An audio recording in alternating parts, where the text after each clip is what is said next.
Thank you for the opportunity today to show off some of this precious gifts that we're bringing back to Ethiopia.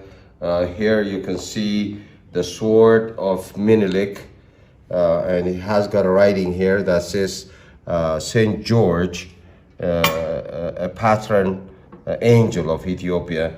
And then here we have the Lion of Judah, the hose that it's been carried around by an American Army officer, Navy, who purchased this particular sword in Ganyo Station in 1971, and he carried it all over the world and into Alabama, where he retired as a social worker, and today he's with us, came back.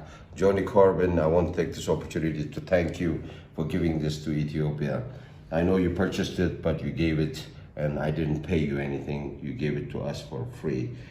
This is an invitation from His Imperial Majesty asking the presence of Dr. Kendall and Mrs. Kendall. These are the Alabama Agricultural College participations, research, experiment science, agricultural studies side.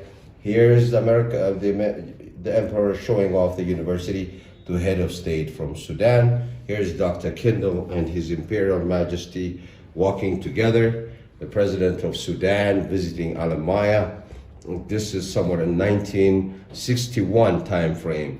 Here is an agricultural center where they do a lot of research. Dr. Kendall as a young man, and this is Jimma Agricultural College founders who have done a lot of work for Ethiopia. And this is Alamaya College.